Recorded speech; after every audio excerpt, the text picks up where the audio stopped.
விசுவாசித்தவளே பாக்கியவதி. கர்த்தராலே அவளுக்கு சொல்லப்பட்டவைகள் நிறைவேறும் என்றாள். ஹல்லேலூயா, ஹல்லேலூயா. பக்கத்துல கையை பிடிச்சி சொல்லுங்க, நீங்க பாக்கியவதின்னு சொல்லுங்க. ஆமா, ஹாப்பி விமன்ஸ் டே. விமன்ஸ் டேல இன்னைக்கு நீங்க பாக்கியவதி. ஹல்லேலூயா. வேதம் அப்படித்தான் அழைக்கிறது, பாக்கியவதி. விசுவாசித்தவளே பாக்கியவதி.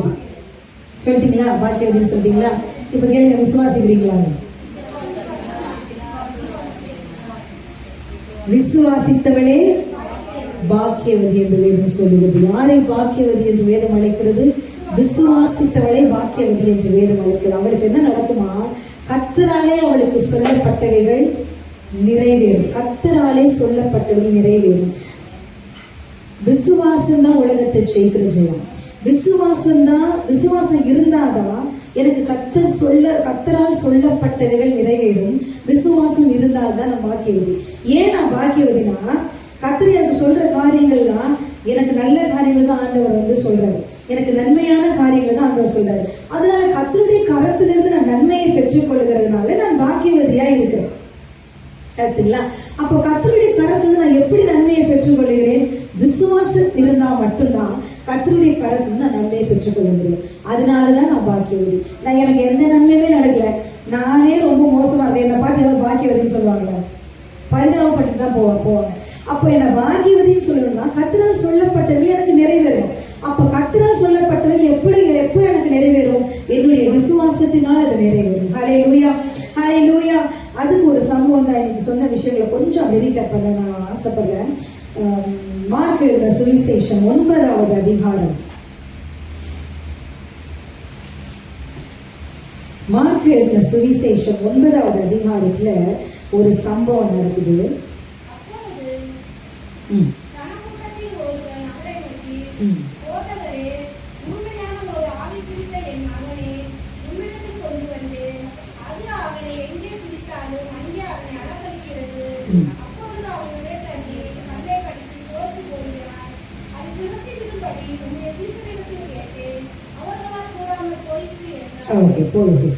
இப்போ இங்க ஒரு சம்பவம் நடக்குது. ஜன கூட்டத்துக்குள்ள சீஷர்கள் எல்லாம் நின்றுட்டு இருக்காங்க. ஏசப்பா நம்ம ஊழியத்தை முடிச்சுட்டாங்க, வராரு. அப்ப நெருக்கி நின்றுட்டு ஒரு தக்கம் பண்ணிட்டு இருக்காங்க. அப்ப ஏசப்பா கேட்கிறாரு, என்ன இங்க பேசிட்டு இருக்கீங்க அப்படின்னு கேட்கிறாரு. அப்ப அங்க ஒருத்தர் சொல்றாரு, என்னுடைய மகனை அசுத்த ஆவி ஒண்ணு பிடிச்சிருக்கு, அவனை நான் கொண்டு வந்த ஒரு சீஷர்கள் கிட்ட, அவங்களால இந்த பிசாசை துரத்த முடியலாங்க அப்படின்னு சொன்னாங்க. ஆண்டவர் கோவப்பட்டு அந்த சீஷர்களை பார்த்து என்ன சொல்றாரு? 19வது வசனத்துல, விசுவாசம் இல்லாத சந்ததியே, எது வரைக்கும் நான் உங்களோடு இருப்பேன்? எது வரைக்கும் உங்களிடத்தில் பொறுமையா இருப்பேன்? அவனை என்னிடத்தில் கொண்டு வார்கள் என்றார். இப்போ இந்த தகப்பன் கம்ப்ளைண்ட் பண்றாரு, உங்க சீஷர்களால இதை குணமாக்க முடியலன்னு சொன்னது. ஆண்டவர் கோவப்பட்டு அவங்களை பார்த்து கேட்கிறாரு, அவிசுவாசம் இருக்கிற சந்ததியா இருக்கிறீங்களே, விசுவாசமே உங்களுக்குள்ளே இல்லையே, நீங்க எது வரைக்கும் நான் உங்களோட இருக்கேன் அப்படின்னு சொல்லிட்டு அவங்க என்கிட்ட கொண்டு வாங்க அப்படின்னு சொல்லிட்டு ஆண்டவர் கேட்கிறாரு, எந்த வயசுல இருந்து இவன் இப்படி இருக்காங்க அப்படின்னு கேட்கும் போது, சிறு வயது முதல் இவன் இப்படிதான் இருக்கிறான் அப்படின்னு அந்த தகப்பன் பதில் சொல்லுறாரு. பதில் சொன்னே அவங்க பதில் சொன்னது மாத்திரம் இல்லை, அந்த தகப்பன் சொல்றாரு, சின்ன வயசுல இருந்து இப்படிதான் இருக்கான், இவனை இந்த தீயிலையும் தண்ணியிலையும் தள்ளி இவனை கொல்ல பார்த்துச்சு, உங்களால செய்யக்கூடுமானால், உங்களால ஏதாவது செய்யக்கூடுமானால் இவனை நீங்க என்ன பண்ணுங்க, விடுதலை ஆக்குங்க அப்படின்னு சொல்றாங்க. அப்ப ஆண்டவர் பார்த்து கேள்வி கேட்கிறேன், நீ விசுவாசிக்கிறியா? நீ விசுவாசித்தையானால் எல்லாம் விசுவாசிக்கிறவனுக்கு எல்லாம். இப்போ இப்பதான் ஆண்டவருக்கு ஒண்ணு புரியுது, ஏன் சீஷர்களால இதை விரட்டி விட முடியலன்னா இந்த தகப்பனுடைய அவிசுவாசத்தினால. இந்த தகப்பன் கிட்ட இருக்க அவிசுவாசத்தினால இதை விரட்டி விடாம போகுது. ஏன்னா யாருக்கிட்டையும் ஆண்டவர் இந்த காரியத்தை சொல்லவே இல்லை. இது கடைசியா இந்த சீஷர்கள் ஆண்டவர்கிட்ட கேட்கிறாங்க. 28வது வசனத்துல தனியா ஏசப்பா, எங்களால ஏன் துரத்தி விட முடியல, இந்த பிசாசை ஏன் எங்களால துரத்தி விட முடியலன்னு ஆண்டவர் சொல்றாரு. இவங்க பிசாசு ஜபத்தினால உபவாசத்தினாலுமே அன்றி மற்ற எவ்விதத்திலும் புறப்பட்டு போகாது. ஏன் மற்ற எந்த இடத்துல ஏசப்பா அதை சொல்ல, எந்த அற்புதங்கள் நடக்கும், இந்த இடத்துல மட்டும் ஆண்டவர் ஏன் இதை சொல்றாரு அப்படின்னா, அந்த இடத்துல விசுவாசம் இல்லை.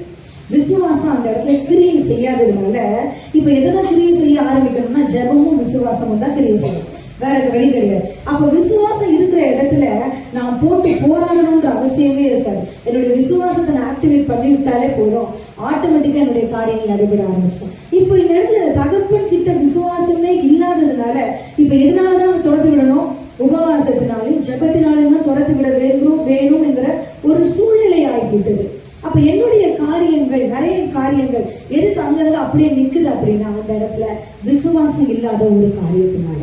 அப்போ வசனம் சொல்லுது, இப்போ சொல்லுங்க, விசுவாசம் இல்லாமல் என்னுடைய காரியங்கள், பல காரியங்கள் அப்படியே நிற்குது.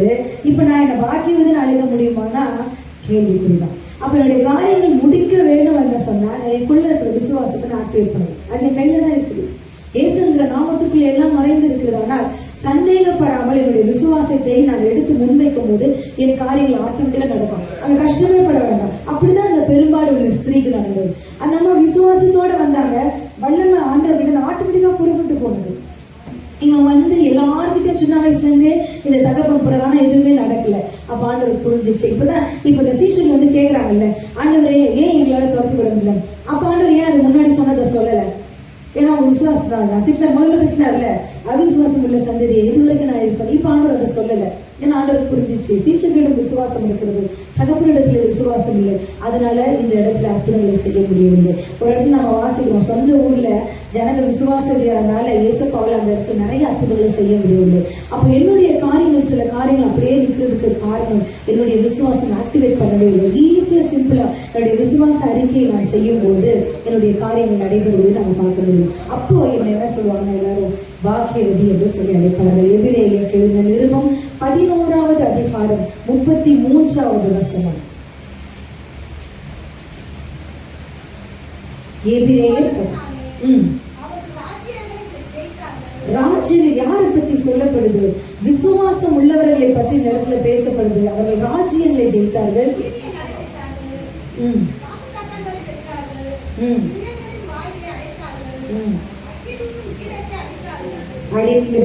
விசுவாசத்தினாலே ராஜ்யங்களை ஜெயித்தார்கள், நீதியை நடப்பித்தார்கள். அப்போ நல்ல கவனிங்க, நீதியான காரியங்களை நான் நடப்பிக்க வேண்டும் என்று சொன்னால் விசுவாசம் வேண்டும். நீதியான காரியத்தை நடப்பிக்கணும்னா என்ன வேணும்? விசுவாசம் வேணும். வாக்கு தத்தங்களை பெற்றார்கள். விசுவாசம் உள்ளவனுக்கு தான் வாக்கு தத்தங்கள் கொடுக்கப்படுகிறது. விசுவாசம் உள்ளவன் தான் பெற்றுக்கொண்ட வாக்கு தத்தங்களை சுதந்திரித்துக் கொள்ளுகிறான். சிங்கங்களின் வாய்களை அடைத்தார்கள். சிங்கம் போல எழும்புகிற மனிதனுடைய வாய்களை அவர்கள் அடைத்தார்கள். எப்படி? அப்ப ஒரு தைரியம். அப்ப விசுவாசிக்கிறவனுக்கு தான் அந்த தைரியம் இருக்கும். நியாயமான காரியத்தை எழும்பி நின்று செய்ய நான் ஒரு தெபோராவா எழும்ப வேண்டும் என்று சொன்னால் எனக்குள்ளே தைரியம் வேண்டும். அந்த தைரியம் எப்படி வருது அப்படின்னா, நீதியான காரியத்தை நடப்பிக்க கர்த்தருக்குள்ளே இருக்கிற விசுவாசம் தான் அந்த தைரியத்தை எனக்குள்ளே கிரியை நடப்பிக்க ஆரம்பிக்கிறது. விசுவாசம் எனக்குள்ளே இருந்தாலும் வெறும் விசுவாசத்தை வைத்து நான் ஆசீர்வாதங்களை பெற்றுக்கொள்ள முடியாது. நான் கிரியை நடப்பிக்க வேண்டும். கிரியை இல்லாத விசுவாசம் செத்த விசுவாசம். அப்ப நான் கிரியை நடப்பித்தாதான் என்னுடைய விசுவாசமே ஆக்டிவேட். நான் எப்ப என்னுடைய விசுவாசம் ஆக்டிவேட் பண்றேன்? நான் கிரியை நடப்பிக்கிறேன். நான் கிரியை நடப்பிக்கணும். கிரியை நான் எப்படி நடப்பிக்கணும்? தைரியத்தோட நடப்பிக்கணும். விசுவாசம் இருந்தால் எனக்குள்ளே தைரியம் இருக்கும். தைரியம் எனக்குள்ளே இருக்குமானால் அந்த தைரியத்தை நான் கிரியின் மூலமாய் வெளிப்படுத்த வேண்டும். நான் வெளிப்படுத்தும் போது எனக்குரிய காரியங்கள் என்னை வந்து சேரும். நான் விசுவாசிக்கிற ஆண்டவரேன்னு சொல்லிட்டு நான் வீட்டுக்குள்ளேயே இருக்க முடியாது. நீங்க என் வீட்டுக்கு வர வேணாம், ஆனா நான் போய் ஆண்டவரை பார்க்கணும்ல, நான் போய் சொல்லணும்ல, ஆண்டவரை நீங்க என் வீட்டுக்கு வர வேணாம், நீங்க வார்த்தையினால. நான் வீட்டுக்குள்ளேயே இருந்துட்டு என்னுடைய நினைவுகளை அவர் தூரத்துல இருந்து அறியறாரு, அதனால அவர் அங்கந்தே சொல்வார் சொல்ல முடியாது. ஒரு கிரியை நான் வெளிப்படுத்தி ஆக வேண்டும். நான் போய் இயேசுவை சந்தித்து என் விசுவாசத்தை வெளிப்படுத்துகிறேன். நீங்க வர வேண்டாம் ஆண்டவரே, அப்படி நான் அந்த இடத்துல விசுவாசத்தை வெளிப்படுத்துறேன். நான் போறதுனால என் கிரியையும் நான் வெளிப்படுத்துகிறேன், ஆசீர்வாதத்தை நான் பெற்றுக்கொள்கிறேன். அப்ப விசுவாசத்தினாலே இந்த ஸ்திரீகள் என்ன பண்ணாங்களா, அவங்க சாவு கொடுத்தவர்கள் ஸ்திரீகள் உயிரோடு எழுப்பி கொண்டார்கள். விசுவாசம் இருக்கிறவன் நீதியை நடப்பிக்கிறான். நான் நீதியான காரியங்களை நடப்பிக்க எனக்கு விசுவாசம் வேண்டும். அதற்கு எடுத்துக்காட்டால் சில பேர் அவங்க முன்பதாக நான் வைக்க விரும்புகிறேன். 5 ஸ்திரீகள் இருந்தார்கள். என்னாகமம் நீதியை நான் நடப்பித்து என் காரியத்தை நான் பெற்றுக்கொள்ள எனக்கு விசுவாசம் வேண்டும். அந்த விசுவாசம் என்னை என்ன செய்ய வைக்குதுன்றத என்னாகமத்தின் புஸ்தகம் 26வது அதிகாரம் 33வது வசனம்.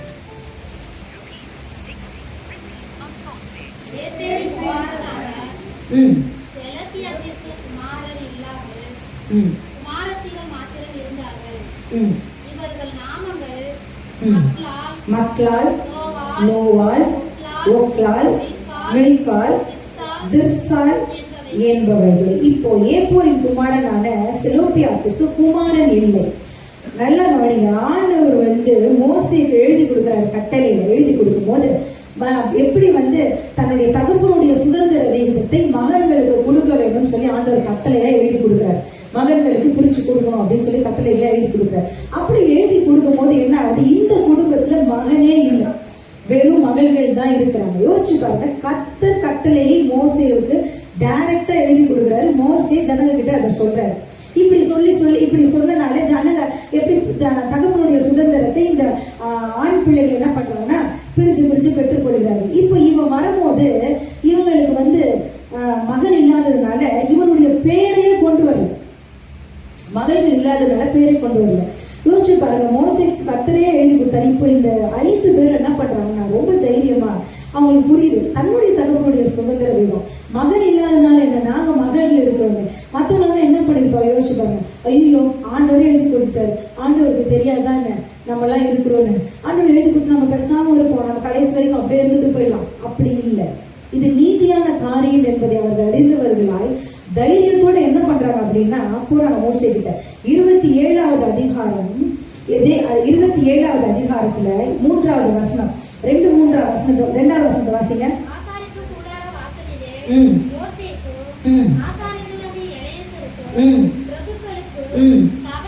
சபை அனைத்துக்கும் முன்பாக மோசேவை வச்சுட்டு பிரபுக்கள் சபை அனைத்தையும் வச்சுட்டு யார் போறாங்க, அந்த 5 பெண் பிள்ளைகளும் போறாங்க. போய் அவங்க சொல்றாங்க, 4வது வாசிங்க. எங்கள் தகப்பனுக்கு குமாரன் இல்லாததுனாலே அவருடைய பேர் அற்று போகலாமா, எங்களுக்கு காணியாட்சியை கொடுக்க வேண்டும் என்றார்கள். ஆண்டவர் கட்டளை எழுதி கொடுத்தாரு. ஆனா இந்த 5 பிள்ளைகள் என்ன பண்றாங்க, சபைக்கு முன்பதாக பிரபுக்களையும் வைத்துக் கொண்டு மோசேயை வைத்துக்கொண்டு தைரியமா போய் கேட்கறாங்க, எப்படி நீங்க கட்டளையில எங்க அப்பா பேரை நீங்க எப்படி விட்டு போறீங்க, குமாரன் இல்லைன்றனால எங்களை நீங்க விட்டுடலாமா, எங்க தகவனுடைய காணியாட்சி நீங்க எங்களுக்கு தரணும்னு சொல்லி கேட்கறாங்க. இப்போ இதை மற்றவங்களை என்ன பேசிப்பாங்க யோசிச்சுப்பாங்க, என்ன தைரியம் அந்த பிள்ளைங்களுக்கு. ஆண்டவர் கட்டளை எழுதி கொடுக்குறாரு, மோசேகிட்டே வந்து இவ்வளவு தைரியமா பேசுறாங்க. முகமுகமா ஆண்டவரை பார்த்துட்டு வர மோசே கிட்ட இந்த 5 பெண் பிள்ளைகள் வந்து எப்படி தைரியமா இப்படி பேசுறாங்க. ஆண்டவரே கட்டளை, அதை மீறி பேசுறாங்களே, பேசியிருப்பாங்களா? எத்தனை பேர் பேசியிருப்பாங்க, எத்தனை பேர் தடுத்திருப்பாங்க. ஆனா அவங்க தைரியமா பேசுறாங்க. இப்போ மோசே ஆண்டவர் கிட்ட எடுத்துட்டு போறாரு. ஆண்டவர், நீங்க தான் கட்டளை எழுதி கொடுத்தீங்க, நீங்க எப்படி எழுதி கொடுத்தீங்க, இந்த 5 பேரும் வந்து இப்படி கேட்கறாங்க. அப்ப 6வது வசனம், 7வது வசனம் வாசிங்க. 6 வாசிங்க. அப்பொழுது கர்த்தர் மோசேவை நோக்கி, சரிதான், செலோப்பியாத்தின் குமாரத்திகள் சொல்லுகிறது சரிதான். ஆண்டவர் கூப்பிட்டு, எப்படி நான் சொன்னதை எதுக்கு அவங்க பேசுவாங்க, அவங்க ஆலயத்துக்கு புறமா தள்ளி வைன்னு சொல்லல. ஆண்டவர் சொல்றாரு, சரி கரெக்டா பேசுறாங்க, நீதியா தான் கேட்கறாங்க, தப்பா ஒண்ணும் கேட்கலன்னு சொல்லிட்டு ஆண்டவர் நம்ம சொல்றாரு. ஆண்டவர் தான் எழுந்த லாபத்திற்கு மாற்றி எழுதுறாரு. அவன் பெண் பிள்ளை ஆண் பிள்ளை இல்லைன்னா பெண் பிள்ளைக்கு சுதந்திர வீதத்தை பகிர்ந்து கொடுக்க வேண்டும் என்று சொல்லி ஆண்டவர் என்ன பண்ற, லாவையே மாத்தி தான் எழுதினதையே மாத்தி ஆண்டவர் எழுதுறாரு. நான் உன்னதமான தேவன், நான் எழுதின லாவை எப்படி நான் மாத்தி, நான் சொன்னது ஆண்டவர் சொல்லல. நீதியான ஒரு கோரிக்கையை தைரியமா இந்த பெண்கள் எடுத்து முன்வைத்தார்கள். கர்த்தர் தான் எழுதினதையே திரும்பவுமாய் எழுதி கொடுக்கிறாரு. அதோட ஆட் பண்றாரு, மாத்தி எழுதுற ஆண்டவர் ஆட் பண்றாரு. ஒருவேளை ஒருத்தருக்கு குமாரர்கள் இல்லை என்று சொன்னால் அது தந்த குமாரத்திகளை போய் சேரும். ஒரே ஒரு அந்த குமாரத்திகள் இந்த தகப்பனுடைய வம்சத்திலிருந்து மட்டும் கல்யாணம் பண்ணணும், அவ்வளவுதான். பண்ணாங்க அப்படின்னா 2 கடைசி நீங்க வந்து இந்த வாசிச்சு பாத்தீங்க அப்படின்னா இந்த யோசுவா 17:3-6 தான் இந்த சம்பவம் நடைபெறுது. இதோட முடிஞ்சிடும். அதுக்கப்புறம் இந்த தொடர்ச்சி எங்க வீட்டுல போய் வாசிச்சுக்கோங்க. யோசுவா 17வது அதிகாரம், அதுல இந்த தொடர்ச்சி வரும். அவங்க போய் கேட்கும் போது அவங்க அந்த தகப்பனுடைய வம்சத்திலிருந்து ஆண்களை திருமணம் செய்து கொள்கிறார்கள். இப்போ அவங்களுக்கு 2 பங்கு அவங்களுக்கு வந்து கிடைக்குது. அப்போ தைரியமாய் ஒரு காரியத்தை முன்னிறுத்தி விசுவாசத்தினால, ஃபர்ஸ்ட் விசுவாசம் எனக்கு கொண்டு வருகிறது தைரியம், போல்ட்னஸ். அந்த லீகல் சட்டமே இல்லை.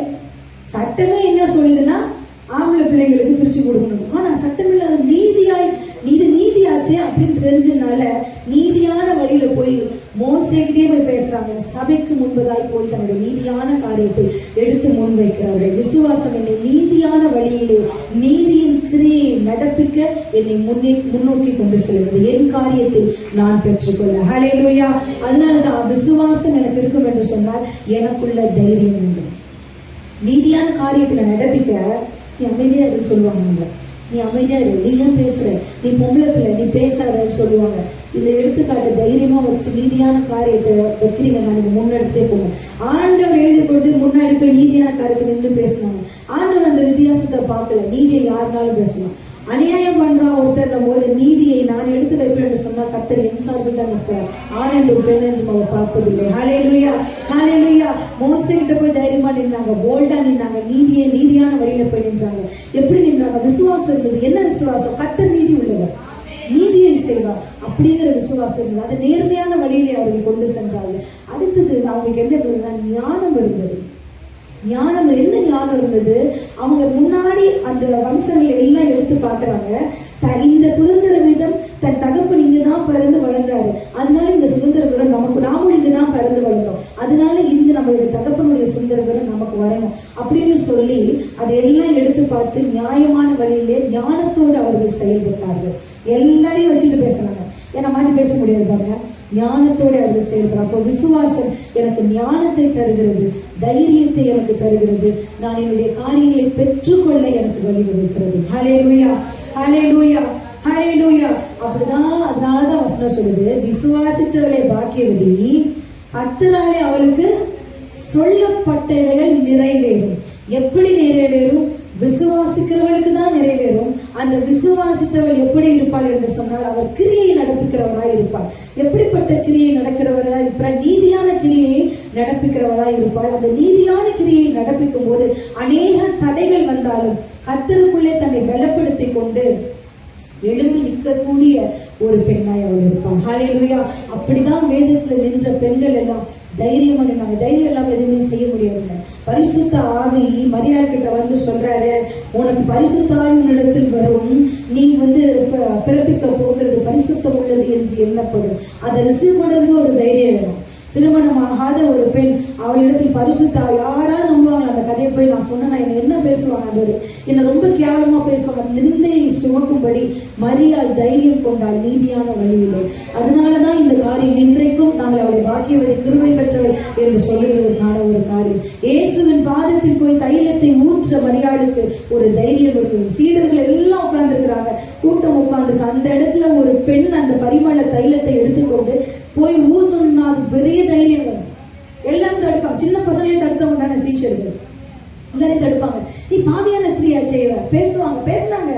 ஆனால் அந்த அம்மா தனக்கு சொல்லப்பட்ட கிரியை அந்த இடத்துல தாண்ட சொல்றார், இவள் என்னை நற்கிரியை செய்திருக்கிறாள். நற்கிரியை நான் செய்யதான் இந்த காரியங்கள் நடக்கும். நல்ல விஷயத்தை நான் எடுத்து வைக்கிறேன்னா, நல்ல கிரியத்தை நான் செய்ய போறேன்னா தான் இப்படி பேசுவாங்க. மைண்டே பண்ணிடல அந்த அம்மா. தனக்கு சொல்லப்பட்டதை போய் அந்த அம்மா இயேசுவின் பாதத்துல ஊற்றி செஞ்சு சான்று சொன்னார். எங்கெல்லாம் இந்த சுவிசேஷம் பிரசங்கிக்கப்படுமோ அங்கெல்லாம் இவளும் நினைவு கூறப்படுவார். ஹல்லேலூயா, ஹல்லேலூயா. எப்படி பேசுறா பாருங்க, அதை பண்றா, என்ன வேணா சொல்லிட்டு போட்டோம். நீதியான விஷயத்துக்காக நான் தைரியம் கொண்டு நான் எழுப்பி நின்று தான் ஆக வேண்டும். ஹல்லேலூயா. பிற்பாடு அது நடந்து முடியும் போதுதான் அது அநேகருக்கு ஆசீர்வாதமாய் மாறும். ஹல்லேலூயா, ஹல்லேலூயா. இந்த மாலை நேரத்தில் கர்த்தர் நமக்கு தைரியத்தை தருவார். அந்த தைரியம் சாதாரணமாக வராது. ஆண்டவர் என்னோடு இருக்கிற அந்த தைரியம், விசுவாசமா இருக்கணும். அந்த தைரியம் விசுவாசத்துக்குள்ளதான் தைரியம் வருது. இன்னொன்னு, அந்த தைரியம் எப்படி வருதுன்னா, என் காரியங்கள் நீதியா இருக்கும் என்றால் அந்த தைரியம் வரணும். இல்லைன்னா அந்த தைரியம் எங்கிருந்து வருது நான் சொல்ல மாட்டேன். நீதியான காரியத்திற்கு அந்த தைரியத்தை நாம் கொள்ள வேண்டும். அந்த தைரியம் விசுவாசத்தின் மூலமாய் எனக்கு வரும். மற்ற காரியங்கள் வீம்புக்கு வர காரியம், அதை பற்றி நான் பேசவில்லை.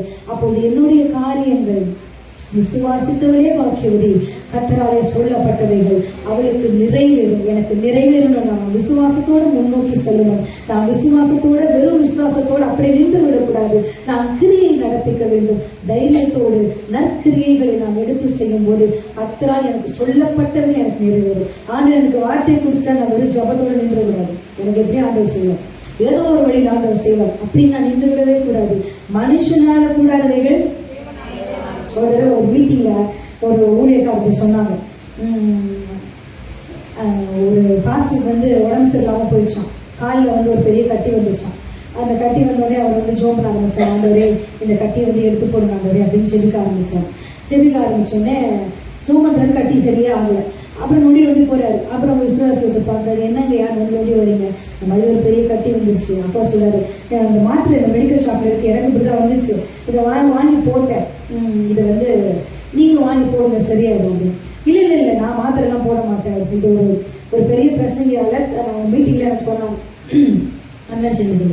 அப்போ அவர் சொன்னப்போ இல்லை நான் ஜோம் பண்ண போகிறேன் அப்படின்னு திரும்பி ஜோம் பண்ணுவான். திரும்பி கட்டி பெருசாக தான் வச்சோம்.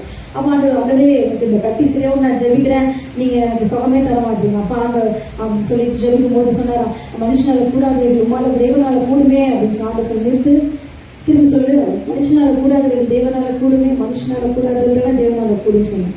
அவன் தான் ₹1 மாத்திரை வாங்கி போட்டால் சரியாயிடும் தானே சொல்கிறாரு. வாங்கி போட்டுட்டு முடிச்சுட்டு போயிருந்தாங்க. எதுக்கு 1 வாரமாக ஃபாஸ்டிங்கை போட்டு நீ ஜோம் பண்ணிட்டு இருக்கிறேன் அப்படின்னு ஆண்டவர் சொன்னாங்க. முடிய வேண்டிய காரியங்களை நான் தான் செய்யணும். என் கைவிட்டு போன காரியங்களை கர்த்தர் செய்வார். நான் வந்து விசுவாசத்தில் உட்காந்து அறையில் ஜெபம் பண்ணிட்டே இருந்தேன், எனக்கு எல்லாம் வந்து ஃபீல் பண்ண முடியாது. நான் வந்து பிரயாசப்பட வசனத்தை பிரயாசப்பட்டு விதைக்கிறவர் பலனை முந்தி பங்கிட வேண்டும். என்னுடைய பிரயாசத்தை கர்த்தர் பார்க்கிறார். வெறும் விசுவாசத்தை வந்து கிரியை இல்லாத விசுவாசத்தை வைத்து ஒண்ணுமே செய்ய முடியாது. தைரியமா நான் முன்னோக்கி செல்ல வேண்டும். என்னோட விசுவாசத்தை வெறும் அறிக்கை பண்ணிட்டு மட்டும் இருந்தா ஆண்டவர் நாம மகிமைப்படாது. தைரியமாய் அந்த செஞ்ச கபிலும் போடு, அந்த சூழ்நிலையில போடு, தைரியமாய் கிரியை செய்யும் போதுதான் கர்த்தருடைய மகிமை வெளியரங்கமாகிறது. ஹல்லேலூயா. இன்னைக்கு மாலை நேரத்தில் கர்த்தர் நமக்கு சொல்வதுதான், விசுவாசத்தோடு தைரியம் கொண்டு காரியத்தை நீதியான வழியை நடப்பித்தானால் கர்த்தரால் சொல்லப்பட்டவைகள் நமக்கு நிறைவேறும். ஹல்லேலூயா, ஹல்லேலூயா. கர்த்தருடைய நாமம் மகிமைப்படுவதாக.